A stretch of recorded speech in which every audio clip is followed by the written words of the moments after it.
'Cause I am yours and you are mine.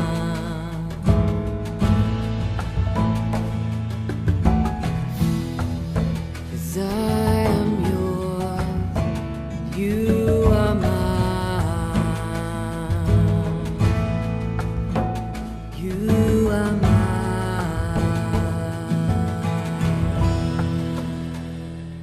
రాజుల రెండవ గ్రంథము 21వ అధ్యాయము మొదటి వచనం నుండి. మనిషే ఏలనారంభించినప్పుడు 12 ఏండ్ల వాడై యెరూషలేములో 55 సంవత్సరములు ఏలెను. అతని తల్లి పేరు హెప్సీబా. అతడు యెహోవా దృష్టికి చెడుతనము జరిగించుచు ఇజ్రాయేలీయుల ఎదుట నిలవకుండా యెహోవా వెళ్ళగొట్టిన జనములు చేసినట్లు హేయక్రియలు చేయుచు వచ్చెను. తన తండ్రి అయిన హిజ్కియా పడగొట్టిన ఉన్నత స్థలములను అతడు తిరిగి కట్టించి బయలుదేవతకు బలిపీఠములను కట్టించి ఇజ్రాయేలు రాజైన అహాబు చేసినట్లు దేవతాస్తంభములను చేయించి నక్షత్రములకు మ్రొక్కి వాటిని పూజించుచుండెను. మరియు నా నామము ఉంచుదునని యెహోవా సెలవిచ్చిన యెరూషలేములో అతడు యెహోవా మందిరమందు బలిపీఠములను కట్టించెను. మరియు యెహోవా మందిరమునకున్న 2 సాలులలో ఆకాశ సమూహములకు అతడు బలిపీఠములను కట్టించెను. అతడు తన కుమారుని అగ్నిగుండము దాటించి జ్యోతిష్యమును శకునములను వాడుక చేసి యక్షిణీగాండ్రతోనూ సోదెగాండ్రతోనూ సాంగత్యము చేసెను. ఈ ప్రకారము అతడు యెహోవా దృష్టికి బహుగా చెడుతనము జరిగించుచు ఆయనకు కోపము పుట్టించెను. యెహోవా దావీదునకును అతని కుమారుడైన సొలొమోనునకును ఆజ్ఞ ఇచ్చి, ఈ మందిరమున ఇజ్రాయేలు గోత్ర స్థానములలో నుండి నేను కోరుకొనిన యెరూషలేమునందు నా నామమును సదాకాలము ఉంచుదునని సెలవిచ్చిన యెహోవా మందిరమందు తాను చేయించిన అషేరా ప్రతిమను ఉంచెను. మరియు ఇజ్రాయేలీలకు నేను ఆజ్ఞాపించినదంతటిని నా సేవకుడగు మోషే వారికి వ్రాసి ఇచ్చిన ధర్మశాస్త్రమును వారు గైకొనిన ఎడల వారి పితరులకు నేనిచ్చిన దేశంలో నుండి వారి పాదములను ఇక తొలగిపోనేనని యెహోవా సెలవిచ్చిన మాట వారు వినక ఇజ్రాయేలుల ఎదుట నిలవకుండా యెహోవా లయము చేసిన జనములు జరిగించిన చెడుతనమును మించిన చెడుతనమును చేయనట్లు మనిషే వారిని రేపెను. కాగా యెహోవా తన సేవకులైన ప్రవక్తల ద్వారా ఈలాగు సెలవిచ్చెను. యూదా రాజైన మనిషే ఈ హేయమైన కార్యములను చేసి తనకు ముందున్న అమోరీలను మించిన చెడు నడత కనుపరిచి తాను పెట్టుకొనిన విగ్రహముల వలన యూదావారు పాపము చేయుటకు కారకుడాయెను. కావున ఇజ్రాయేలీల దేవుడైన యెహోవా సెలవిచ్చినదేమనగా, వినువాని 2 చెవులు గింగురమనునంత కీడు యెరూషలేము మీదికిని యూదావారి మీదికిని రప్పించుచు నేను షోమ్రోనును కొలిచిన నూలును అహాబు కుటుంబకులను సరిచూచిన మట్టపు గుండును యెరూషలేము మీద సాగలాడుదును. ఒకడు పళ్ళెమును తుడిచినప్పుడు దాన్ని బోర్లించి తుడిచినట్లు నేను యెరూషలేమును తుడిచివేసెదను. మరియు నా స్వాస్థ్యంలో శేషించిన వారిని నేను త్రోసివేసి వారి శత్రువుల చేతికి వారిని అప్పగించెదను. వారు తమ పితరులు ఐగుప్తు దేశంలో నుండి వచ్చిన నాట నుండి నేటి వరకు నా దృష్టికి కీడు చేసి నాకు కోపము పుట్టించుచున్నారు కనుక వారు తమ శత్రువులందరి చేత దోచబడి నష్టమునందుదురు. మరియు మనిషే యెహోవా దృష్టికి చెడు నడత నడిచి యూదా వారిని పాపములో దింపినది కాక యెరూషలేమును ఈ కొన నుండి ఆ కొన వరకు రక్తంతో నిండునట్లు నిరపరాధుల రక్తమును బహుగా ఒలికించెను. మనిషే చేసిన ఇతర కార్యములను గూర్చి అతడు చేసిన దాన్నంతటిని గూర్చి అతడు చేసిన దోషమును గూర్చి యూదా రాజుల వృత్తాంతముల గ్రంథమందు వ్రాయబడి ఉన్నది. మనిషే తన పితరులతో కూడా నిద్రించి ఉజ్జాయక తోటలో తన నగరునద్ద సమాధి చేయబడెను. అతని కుమారుడైన ఆమోను అతనికి మారుగా రాజాయెను. ఆమోను ఏలనారంభించినప్పుడు 22 ఏండ్ల వాడై యెరూషలేమునందు 2 సంవత్సరములు ఏలెను. అతని తల్లి యొట్టయూరి వాడగు హారూసు కుమార్తె అయిన మెషిల్లెమెతు. అతడు తన తండ్రి అయిన మనిషే నడిచినట్లు యెహోవా దృష్టికి చెడు నడత నడిచెను. తన పితరుల దేవుడైన యెహోవాను విసర్జించి యెహోవా మార్గమందు నడవక తన తండ్రి ప్రవర్తించినట్లు తానును ప్రవర్తించుచు తన తండ్రి పూజించిన విగ్రహములను తానును పూజించెను. ఆమోను సేవకులు అతని మీద కుట్ర చేసి అతని నగరునందు అతన్ని చంపగా దేశపు జనులు రాజైన ఆమోను మీద కుట్ర చేసిన వారినందరినీ చంపి అతని కుమారుడైన యోషియాకు అతని కుమారుగా పట్టాభిషేకం చేసిరి.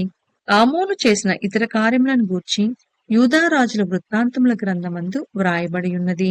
ఉజ్జాయక తోటలో అతనికి కలిగిన సమాధి యందు అతడు పాతిపెట్టబడెను.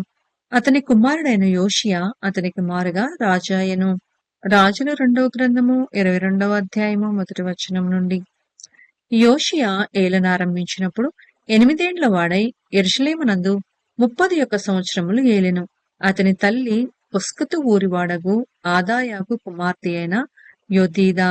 అతడు యెహోవా దృష్టికి యథార్థముగా నడుచుచు కుడి ఎడమలకు తిరగక తన పితరుడగు దావీదు చూపిన ప్రవర్తనకు సరిగా ప్రవర్తించెను. రాజైన యోషియా ఏలుబడిలో 18వ సంవత్సరమందు మెషుల్లామునకును పుట్టిన అజల్యా కుమారుడును శాస్త్రియునైన షాఫానును యెహోవా మందిరమునకు పొమ్మని చెప్పి రాజు అతనితో ఇలాగు సెలవిచ్చెను. నీవు ప్రధాన యాజకుడైన హిల్కియా యొద్దకు పోయి ద్వారపాలకులు జనుల యొద్ద వసూలు చేసి యెహోవా మందిరంలో ఉంచిన రొక్కపు మొత్తము చూడమని అతనితో చెప్పుము. యెహోవా మందిరపు పనికి అధికారులై పని జరిగించు వారి చేతికి ఆ ద్రవ్యమును అప్పగించిన తరువాత యెహోవా మందిరమందలి శిథిలమైన స్థలములను బాగుచేయుటకై యెహోవా మందిరపు పనిచేయు కూలివారికి వారు దానిని నీయవలననియు వడ్లవానికిని శిల్పకారులకును కాసపని వారికిని మందిరమును బాగుచేయుటకై రాళ్ళనునేమి చెక్కిన రాళ్లనేమి కొనుటకును ఇయ్యవలననియు తెలియచెప్పుము. ఆ అధికారులు నమ్మకస్తులని వారి చేతికి అప్పగించిన ద్రవ్యమును గూర్చి వారి యొద్ద లెక్కపుచ్చుకొనుకుండిరి. అంతటా ప్రధాన యాజకుడైన హిల్కియా యెహోవా మందిరమందు ధర్మశాస్త్ర గ్రంథము నాకు దొరికినని షాఫాను అను శాస్త్రితో చెప్పి ఆ గ్రంథమును షాఫానునకు అప్పగించెను. అతడు దానిని చదివి రాజునొద్దకు తిరిగి వచ్చి, మీ సేవకులు మందిరమందు దొరికిన ద్రవ్యమును సమకూర్చి యెహోవా మందిరపు పని విషయంలో అధికారులై పని జరిగించు వారి చేతికి అప్పగించిరని వర్తమానము తెలిపి, యాజకుడైన హిల్కియా నాకు ఒక గ్రంథము అప్పగించినని రాజుతో చెప్పి ఆ గ్రంథమును రాజు సముఖమందు చదివెను. రాజు ధర్మశాస్త్రము గల ఆ గ్రంథపు మాటలు వినినప్పుడు తన బట్టలు చింపుకొనెను. తరువాత రాజు యాజకుడైన హిల్కియాను, షాఫాను కుమారుడైన అహీకామును, మీకాయా కుమారుడైన అక్బోరును, షాఫాను అను శాస్త్రిని, ఆశాయా అను రాజసేవకులలో ఒకరిని పిలిచి ఆజ్ఞాపించినదేమనగా, మీరు పోయి దొరికిన ఈ గ్రంథపు మాటలను గూర్చి నా విషయంలోను జనుల విషయంలోను యూదా వారందరి విషయంలోను యెహోవా యొద్ద విచారణ చేయుడి. మన పితరులు తమ విషయంలో వ్రాయబడి ఉన్న దానంతటి ప్రకారము చేయక ఈ గ్రంథపు మాటలను వినని వారైరి కనుక యెహోవా కోపాగ్ని మన మీద ఇంత అధికముగా మండుచున్నది. కాబట్టి యాజకుడైన హిల్కియాయును, అహీకామును, అక్బోరును, షాఫానును, ఆశాయాయును ప్రవక్తయగు హుల్దా యొద్దకు వచ్చిరి. ఈమె వస్త్రశాలలకు అధికారియగు అహర్చుకు పుట్టిన తిక్వాకు కుమారుడైన షల్లూమునకు భార్య అయి యెరూషలేములో 2వ భాగమందు కాపురస్తురాలై ఉండెను. ఈమె యొద్దకు వారు వచ్చి మాటలాడగా ఈమె వారితో ఇట్లనెను, మిమ్మును నా యొద్దకు పంపిన వానితో ఈ మాట తెలియచెప్పుడి. యెహోవా సెలవిచ్చినదేమనగా, యూదా రాజు చదివించిన గ్రంథంలో వ్రాయబడి ఉన్న కీడంతటిని ఏదియూ విడిచిపెట్టకుండా నేను ఈ స్థలము మీదికిని దాని కాపురస్తుల మీదికిని రప్పింతును. ఈ జనులు నన్ను విడిచి ఇతర దేవతలకు ధూపము వేయించు తమ సకల కార్యముల చేత నాకు కోపము పుట్టించి ఉన్నారు కనుక నా కోపము ఆరిపోకుండా ఈ స్థలము మీద రగులుకొనుచున్నది. యెహోవా యొద్ద విచారణ చేయుటకై మిమ్మను పంపిన యూదా రాజునకు ఈ మాట తెలియపరచుడి. ఇజ్రాయేలుల దేవుడైన యెహోవా సెలవిచ్చినదేమనగా, ఈ స్థలము పాడగుననియు దాని కాపురస్తులు దూషణాస్పదులగుదురనియు నేను చెప్పిన మాటలను నీవు ఆలకించి మెత్తని మనస్సు కలిగి యెహోవా సన్నిధిని దినత్వము ధరించి నీ బట్టలు చింపుకొని నా సన్నిధిని కన్నీళ్లు రాల్చితివి కనుక నీవు చేయు మనవిని నేను అంగీకరించి ఉన్నాను.